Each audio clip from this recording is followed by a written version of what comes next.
Gaya bahasa kitab-kitab klasik berbeda dengan gaya bahasa kitab-kitab kontemporer. Kita berikan kepada santri kita itu supaya menguasai dua-duanya. Salah satu prinsip yang dipegang oleh Guruta ialah kualitas mangkoso tidak boleh menurun, tidak boleh kurang. Suatu ketika Allah memberi isyarat kepada saya. Memberi isyarat kepada saya lewat mimpi. Bahwa pesantren ini akan maju. Dan kalau maju, tidak muat mangkoso. Kita bersama pimpinan Pondok Pesantren DDI Mangkoso Baru, Profesor Dr. Haji Farid Wajidi, MA. Ya, tadi menjelaskan tentang kelebihan dari Ma'had Ali, pendidikan khusus kader ulama level setelah alia, jenjang untuk ini ada kelebihannya di Indonesia. Ada 92 lebih di Indonesia. Salah satu Ma'had Ali yang ada di pesantren Mangkoso inilah yang memiliki kelebihan. Itu bagaimana ceritanya kelebihannya, Puan? Setara katanya bisa langsung diterima S2 ijazahnya di Al-Azhar di Kairo. Menurut asesor yang pergi meninjau, memeriksa, dan itu sudah ada akreditasinya. Dia dikasih akreditasi mumtaz, artinya cum laude. Ya. Salah satu kelebihannya, materi yang diberikan memang lebih tinggi daripada yang lainnya. Sudah diperiksa itu.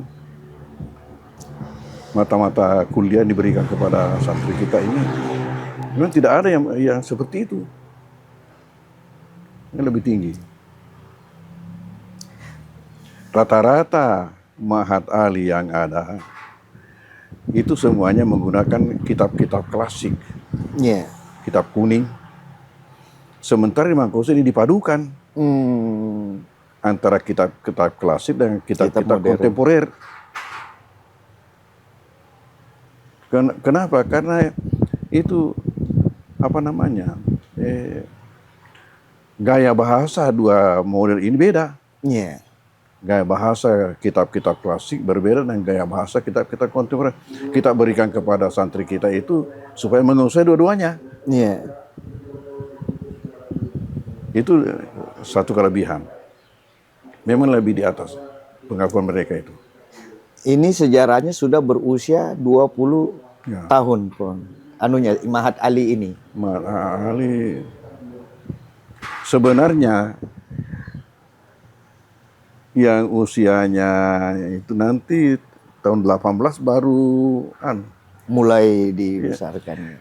Sebenarnya awalnya itu saja saya datang, hanya belum resmi waktu itu. Belum resmi ya Ma'had Ali tadi.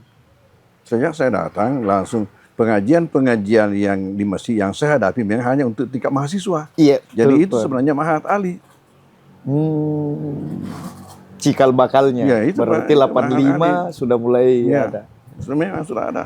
Tapi yang model klasikal dipadukan itu memang Ma'had Idadiyah dulu ya, sudah ada kelasnya. Jadi dulu Tribuners ini kalau kita masuk sekolah tamat SD dulu atau tamat ibtidaiyah di luar, kemudian masuk ke sini, banyak yang ini karena kita berkurang tahun kita.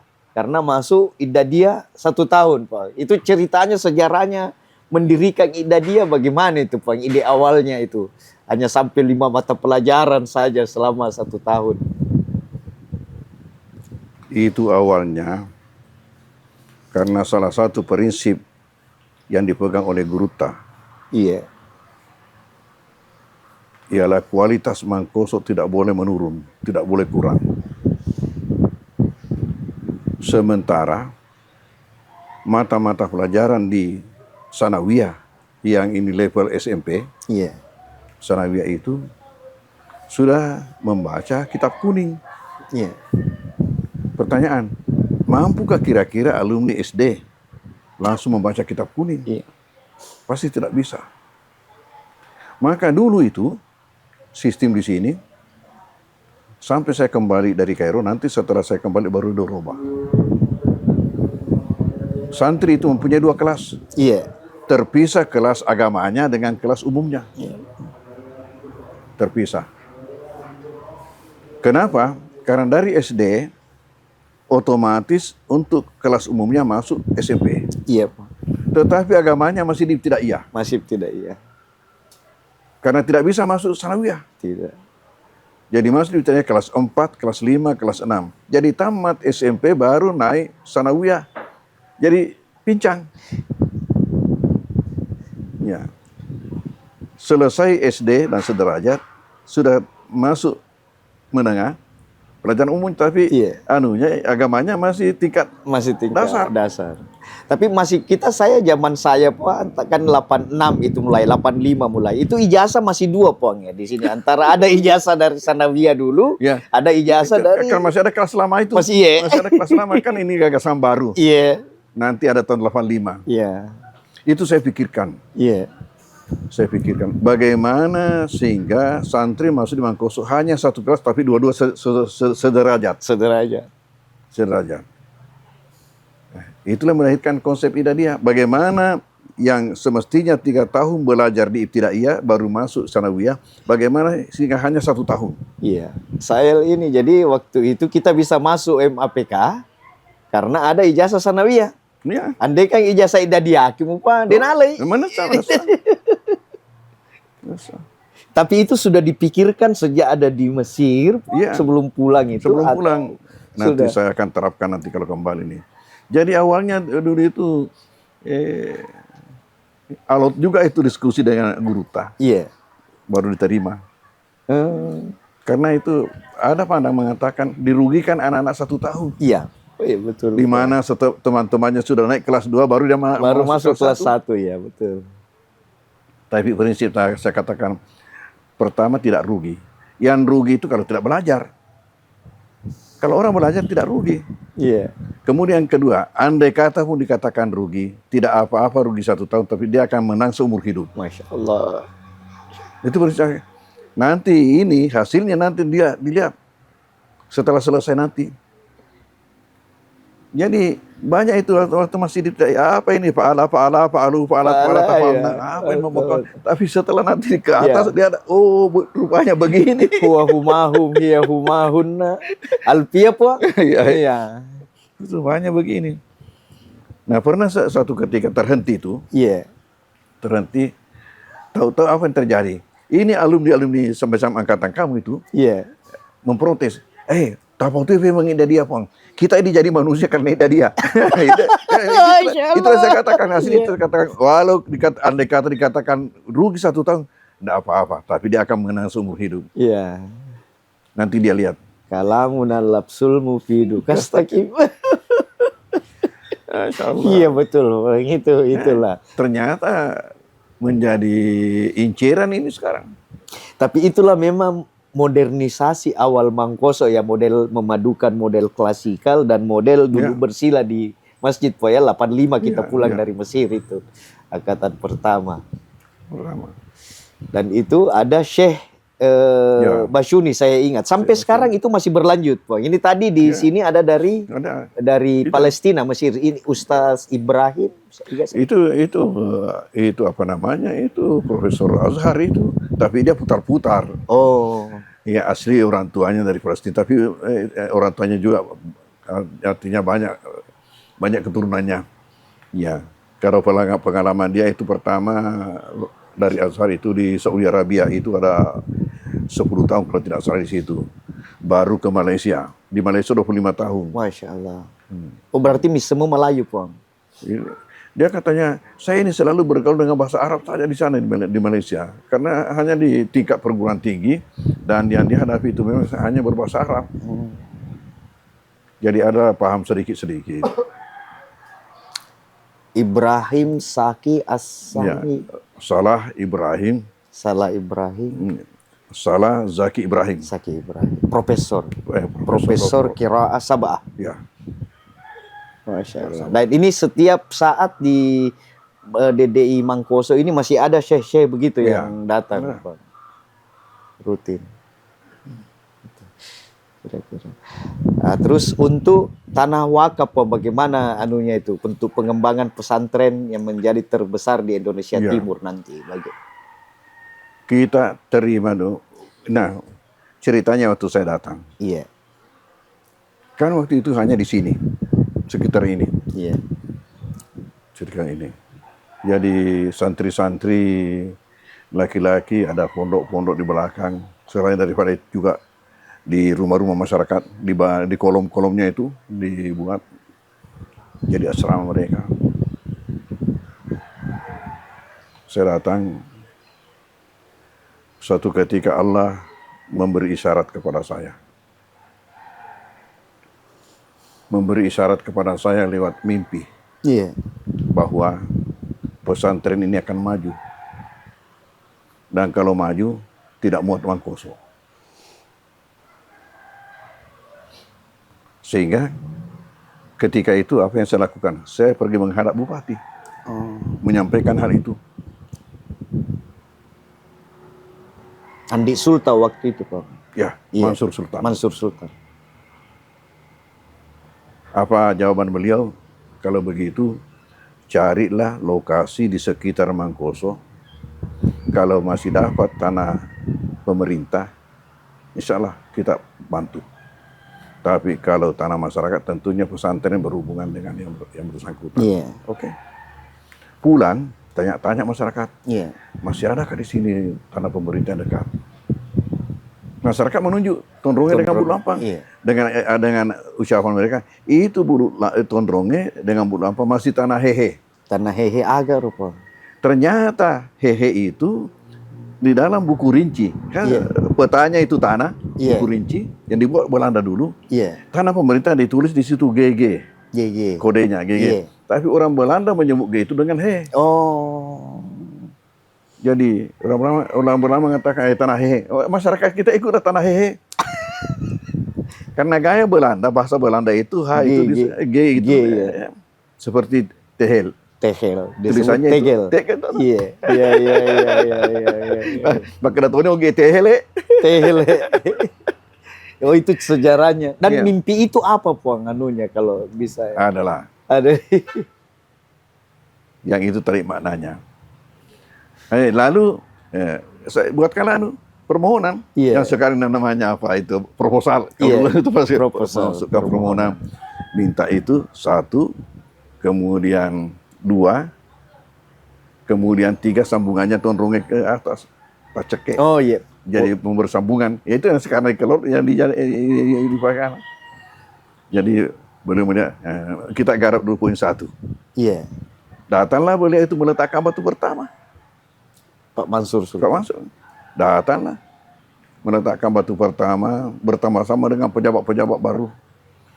Dan itu ada peristiwa ketika itu, ya unik juga. Diletakkan pada hari Jumat bertepatan dengan 1 Muharram. Oh. Di mana masyarakat kita masih memahami sebagian besar 1 Muharram itu nakase. Nakes, iya. Hari nakase. Ya, hari celaka. Ini pesantren kok. Kenapa ini? Justru kita mau mematahkan pandangan itu bahwa sebenarnya hari itu buat orang muslim adalah hari berkah. Hari berkah. Itu nakase buat orang kafir, bukan buat kita. Sampai ada yang mengancam, hati-hati kok nanti itu setiap tahun ada korbannya. Iya. Istilahnya katu matu nacerak nasa tungkat Ceraki, iya. Tapi alhamdulillah apa yang terjadi? Ya, setiap tahun ada kurbannya. Mereka berkurban kalau setiap hari raya. Hari raya. Dan tidak sedikit, lebih 10 ekor. Bapak, alhamdulillah. Itulah berkah aduhnya. Dan awalnya semua santri karena masih kelas dulu, belum ada ditempatkan di rumah penduduk. Di rumah penduduk. Masya Allah. Dan itu karena penduduk ini berjiwa pesantren semua, tidak ada yang namanya sewa menyewa. Tinggal saja di situ. Ya. Sampai langkah kedua, diupayakanlah untuk masing-masing santri mengupayakan pondok-pondok sendiri-sendiri. Alhamdulillah. Ya, itulah wakaf. Itulah pondok-pondok macam-macam. Macam-macam ada besar rumah, sesuai dengan kemampuan orang tuanya saya itu. ukuran orang tua, Pak, itu ukuran 5 kali 5, Pak. Gardu-gardu, kurak gardu ya. Telu ki. Ya, ada yang kecil sekali sampai waktu penamatan pertama tahun 87 Iya. di Tondronge ada tamu masuk di salah satu pondok santri itu kan dikiranya WC karena kecilnya. Dikira sih. Dia mau kencing, ternyata itu pondok santri. Ya, itu langkah kedua. Langkah ketiga, bagaimana pondok-pondok ini disatukan menjadi menjadi asrama besar. Iya. Itu langkah ketiga.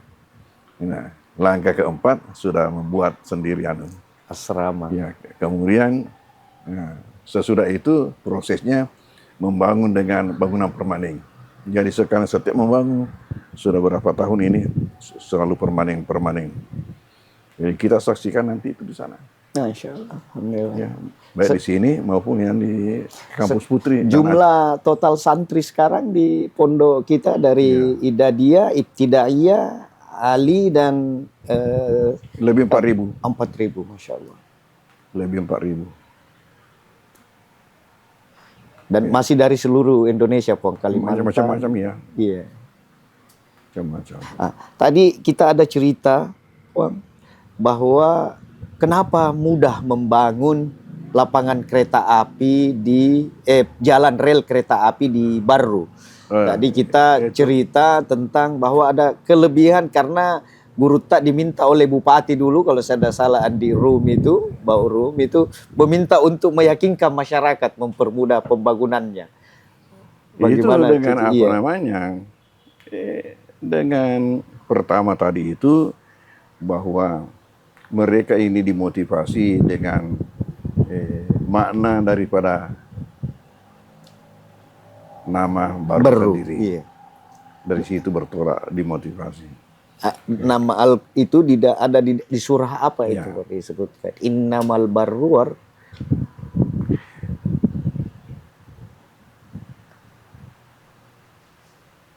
ada ayatnya bahwa itulah yang kita pakai untuk meyakinkan masyarakat. Kalau tidak salah surah At-Tur 28.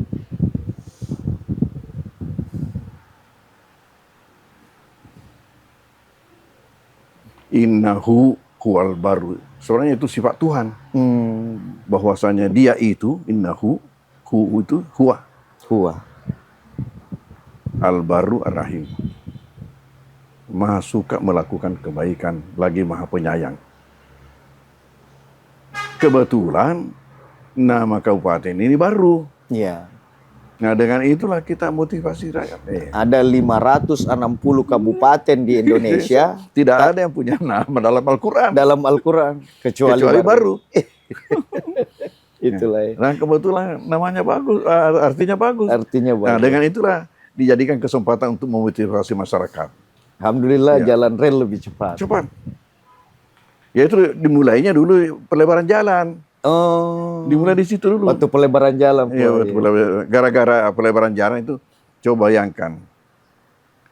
Kalau Anda punya tanah, ya hanya 1 meter, katakanlah kali 9 meter atau berapa, jadinya nanti itu, lihat nanti jadinya berapa. Dari Tuhan. Kenapa? Karena itu adalah suatu amal yang tidak putus. Dia punya pahala sampai dunia kiamat. Siapa yang bisa hitung? Makanya dengan itu juga saya tempoh hari waktu datang Pak Amin Sam untuk meletakkan batu pertama kita punya aula. Gitu. Saya sampaikan dengan itu. Masya Allah.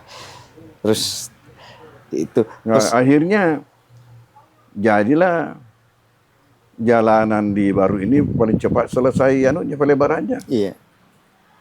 Di mana panjang jalan di Baru itu lebih panjang daripada Marus dan Pangkep. Iya. 80 kilo lebih, 87 kilo lebih. Nah, karena itu pula maka pemerintah menjadikan sempana atau dalam bahasa kita itu senu-senuang. Itu doa dalam bentuk simbol-simbol. Menjadi di Baru dicanangkan itu kereta api. Kereta api senu-senu. Senu-senungan. Itu di depanan anunya Boswa itu. Ya. Di Garongko puang. Bukan di Garongko, di Akasan ya, Allahumma sholli ala Muhammad. Dan Garongko Di Berumu di kota di pinggir jalan. Oh. Di pinggir jalan. Ya. Siaung. Siaung. Oh. Siaung. Ya. Salah berhadapan dengan anunya itu Boswa. Ya. Dengan pelabuhannya Boswa. Ya, pelabuhannya Boswa di kiri itu di kanan di pinggir gunung. Di situ pencanangan kereta api.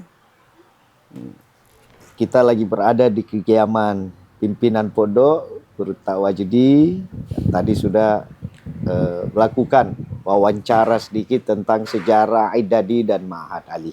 Insyaallah semoga berkah puan. Terima kasih banyak atas kesempatannya. Download Tribun X sekarang. Menghadirkan lokal menjadi Indonesia.